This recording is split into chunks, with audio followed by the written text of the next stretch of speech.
malam, perkenalkan nama saya John Erlin Parada Siregar, NIM 05661317, Prodi Hukum, Kota Pekanbaru. Jadi saya akan menjelaskan pertama, salah satu peristiwa penting proses lahirnya Pancasila dalam peristiwa BPUPKI, Piagam Jakarta, dan PPKI. Dan yang kedua, menjelaskan nilai-nilai Pancasila sebagai cermin dari peristiwa tersebut. Ketiga, menyampaikan refleksi pribadi tentang pelajaran apa yang diambil dan bagaimana nilai itu masih relevan bagi generasi muda saat ini. Jadi pertanyaan pertama jawabannya yaitu proses lahir Pancasila dimulai dari pembentukan BPUPKI oleh Jepang pada 29 April 1945 sebagai persiapan kemerdekaan Indonesia. Kemudian BPUPKI mengadakan sidang pertamanya pada tanggal 29 Mei hingga 1 Juni 1945 untuk membahas dasar negara Indonesia.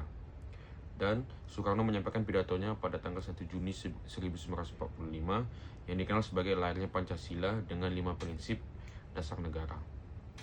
Setelah sidang BPUPKI, dibentuknya Panitia 9 yang bertugas merumuskan naskah resmi dari dasar negara pada 22 Juni 1945.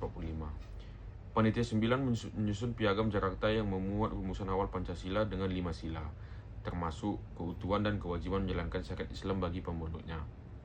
Selanjutnya, pada tanggal 18 Agustus 1945, setelah proklamasi kemerdekaan Indonesia, dibentuklah PPKI. PPKI mengesahkan rumusan dasar negara sebagai Pancasila dalam pembukaan Undang-Undang Dasar 1945 dengan beberapa perubahan dibandingkan dengan Piagam Jakarta, khususnya mengenai sila pertama agar lebih inklusif bagi semua agama. Dengan ini, Pancasila menjadi dasar negara Indonesia yang final hingga sekarang, muncul dari perjuangan dan musyawarah berbagai tokoh nasional di masa kemerdekaan. Terus yang kedua, jawaban pertanyaan yang kedua. Selanjutnya saya akan menjelaskan nilai-nilai Pancasila. Dalam sidang BPUPKI pertama dan kedua pada tahun 1945, Pancasila diperkenalkan dengan rumusan sebagai dasar negara. Sidang ini menampilkan nilai kebersamaan dan musyawarah untuk menentukan azas negara yang akan mempersatukan berbagai kelompok. Piagam Jakarta, hasil kompromi dalam Panitia 9, BPUPKI merumuskan 5 sila Pancasila yang memuat: pertama, ketuhanan dengan kewajiban menjalankan syariat Islam bagi pemeluk-pemeluknya. Yang kedua, kemanusiaan yang adil dan beradab. Ketiga, persatuan Indonesia. Yang keempat, kerakyatan yang dipimpin oleh hikmat kebijaksanaan dalam permusyawaratan perwakilan. Dan kelima, keadilan sosial bagi seluruh rakyat Indonesia. Nilai-nilai ini mencerminkan sebagai semangat kebersamaan, toleransi, musyawarah, dan keadilan yang menjadi pondasi bangsa dalam menyusun dasar negara.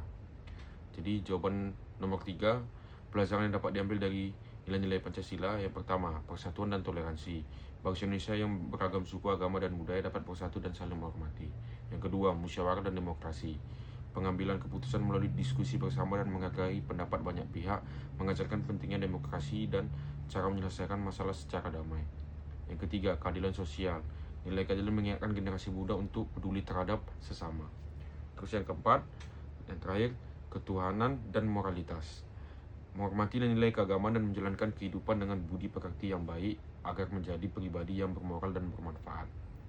Nilai-nilai tersebut masih sangat relevan bagi generasi muda saat ini karena Indonesia menghadapi tantangan keberagaman, perubahan sosial, dan globalisasi.